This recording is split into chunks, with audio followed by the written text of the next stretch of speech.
Assalamualaikum warahmatullahi wabarakatuh. Waalaikumsalam warahmatullahi wabarakatuh. Selamat pagi anak-anak. Pagi, Pak. Terima kasih yang sudah came on.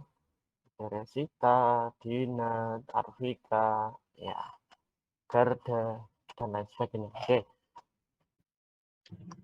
Kalian semua apakah hari ini sehat? Apakah sehat? Alhamdulillah, Pak. Sehat. Alhamdulillah, Sehat, ya? Pak.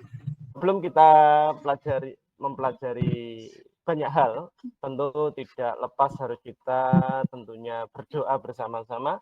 Saya minta salah satu dari kalian untuk memimpin doa, ya. Saya minta yang kelihatan wajahnya di sini Sedayu. Nggih, Pak. Ya, dipimpin, Mas. Nggih. Sebelum belajar alangkah baiknya kita berdoa menurut agama dan kepercayaan masing-masing. Berdoa mulai.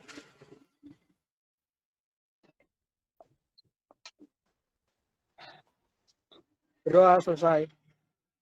Kita belajar hari ini ada beberapa hal yang harus kita bicarakan.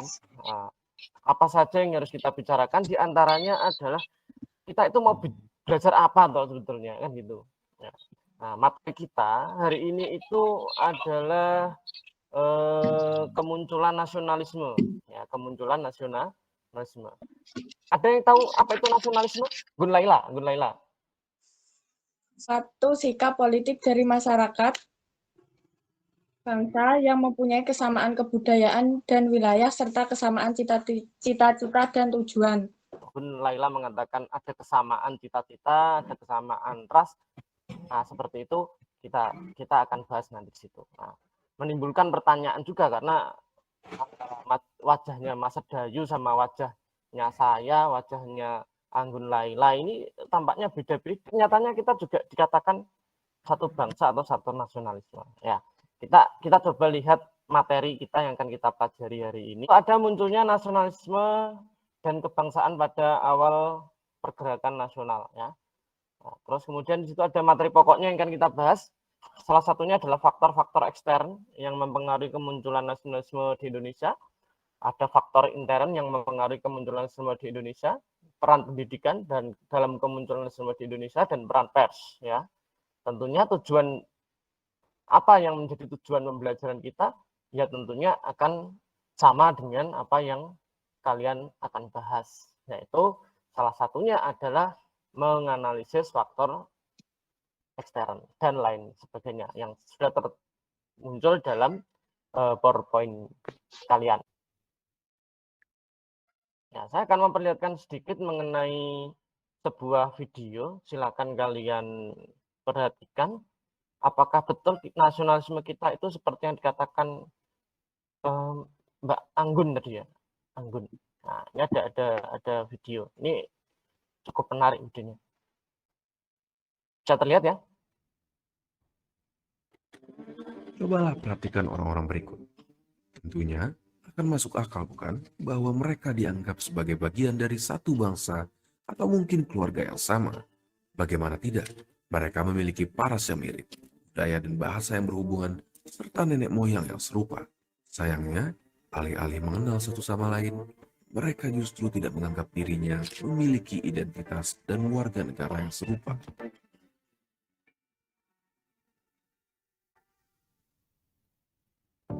Nasionalisme adalah pergerakan ideologis yang memperjuangkan persatuan, kekuasaan, dan kedaulatan sekelompok manusia yang menganggap diri sebagai bangsa yang sama.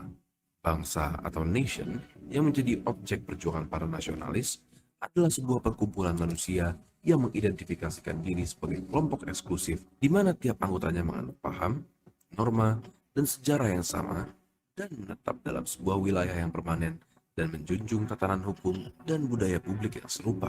Ternyata nasionalisme itu apakah hanya karena kesamaan fisik? Siti Ulil? Tidak, Pak. Tidak ya, karena tadi saya bilang bahwa saya dengan Mas Garda kan beda. Saya dengan Mas Dayu juga beda. Jadi tidak semuanya itu satu negara itu terus kemudian fisiknya sama ya. Nanti akan ada beberapa materi yang harus kalian bahas. Maka saya bagi dalam beberapa kelompok A, perhatikan ya.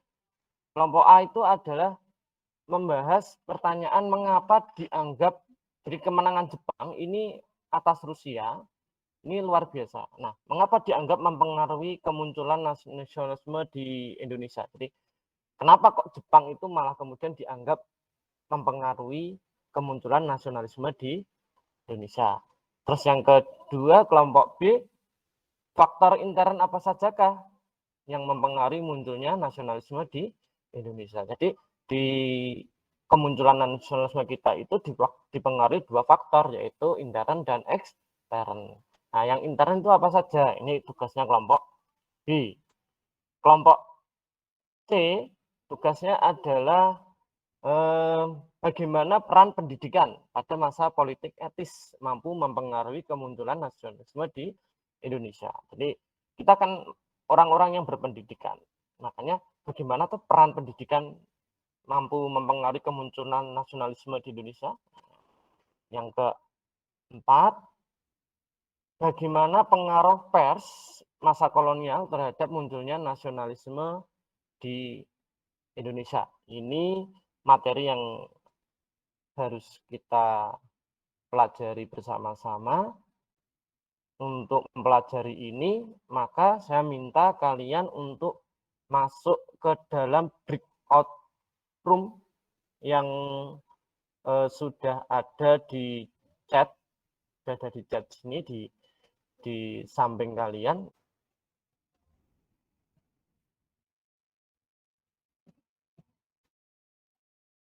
Gimana kelompok A?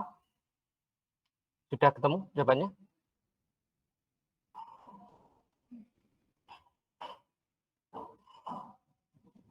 Belum ketemu. Yang susah apa itu? Yang susah. Nah, Jepang ini kulitnya warnanya apa, Mas? Ya, kuning ya, itu hampir sama dengan kita lah, kuning. Tapi kuningan mereka ya. Kalau warna kulitnya orang Rusia, orang Barat. Nah, coba kamu tarik dari situ coba. Oke. Coba yang lain nanti ditanggapi ya, dengan bersama-sama. Ini kan forumnya kalian, ya, forumnya kalian. Ini coba diskusi.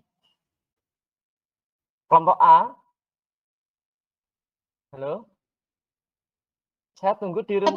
Saya tunggu di room utama ya. Nah, kita nanti bahas jalan bersama-sama, oke? Dengan kesepakatan kita tadi, saya minta untuk kalian presentasi salah satu dari kalian ya, dari kalian untuk perwakilan masing-masing kelompok. Saya pengen coba ke kelompok D, pers ya. Ini tadi kelompok D siapa ya yang akan diajukan? Perkenalkan, saya Anissa dari kelas 1145 akan mempresentasikan jawaban dari kelompok saya.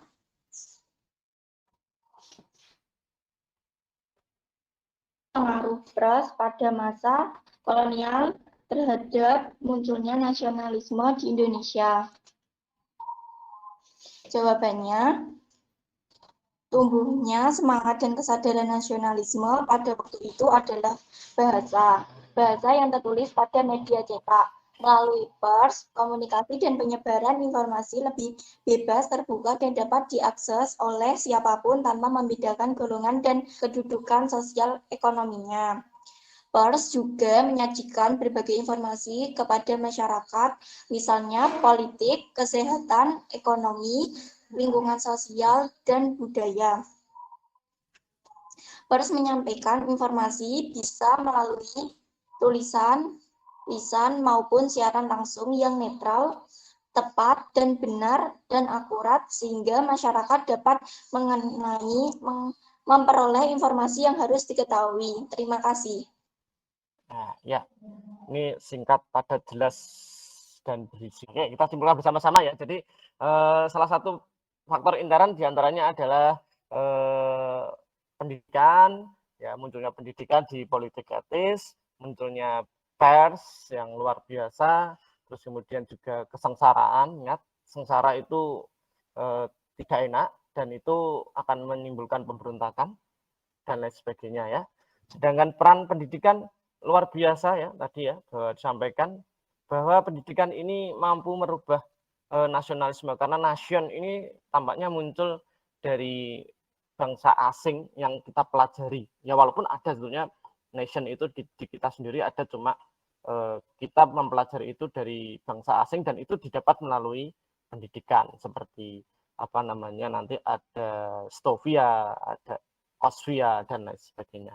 Dengan pers sendiri juga rupanya ini menjadi kalau sekarang ibaratnya adalah pelopor dari kemunculan nasionalisme karena ingat media sosial ini luar biasa pengaruhnya bagi kita ya. Apalagi zaman dahulu ya. Kalau sekarang kita apa-apa terdengar ya. Zaman dulu pakainya apa ya? Pers itu, pakainya selebaran, pakainya pamflet, pakainya bisa bahkan ada yang pakai mural dan lain sebagainya. Ya, dan itu digunakan untuk kemudian mengecam dan kemudian membangkitkan nasionalisme di Indonesia. Gitu ya, ada yang dapat dipahami ya, anak-anak? Ya, dapat dipahami ya. Ingat kalian selain setelah mendengarkan diskusi yang panjang lebar dan seru sekali ini tadi, kalian punya tugas. Ya, tugasnya adalah mengerjakan LKPD. Ya, LKPD yang ada di Google Classroom. Semua ini luar biasa yang harus kita pertahankan.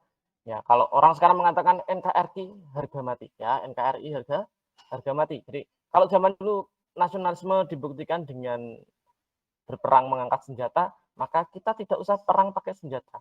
Nah, sekarang pakainya apa Pak? Pulpen. Nah, pakainya pulpen, pakainya komputer, laptop. Nah, kita berkreasi dengan diri kita sendiri. Nasionalisme dibuktikan dengan diri kalian sendiri, kemampuan kalian sendiri, sesuai dengan bakat. Ya, tidak mungkin seorang sepak bola membuktikan dengan memancing, kan nggak mungkin. Nasionalisme ya dibuktikan dengan sepak bolanya. Tidak mungkin seorang profesor di bidang matematika menunjukkan nasionalismenya dengan menjelaskan tentang sejarah, ya nggak mungkin. Maka tidak ada yang lebih pintar daripada orang lain, yang ada adalah pintar pada bidangnya masing-masing. Itu ya, dapat dipahami ya. Oke. Kalau tidak ada pertanyaan, maka sebelum kita akhiri pembelajaran hari ini, alangkah baiknya karena kita tadi sudah berdoa di depan, ya maka harus ditutup. Ya, sudah dibuka harus ditutup. Nah, yang buka tadi siapa ya? Yang buka Saya, Pak. Sedayu. Karena yang mengawali Sedayu, maka yang mengakhiri juga Sedayu. Ya, ayo yuk Sedayu, silakan dipimpin doa. Semoga yang kita pelajari bermanfaat ya. Ya, Pak. Baik, sebelum mengakhiri pelajaran hari ini, alangkah baiknya kita berdoa menurut kepercayaan masing-masing. Berdoa mulai.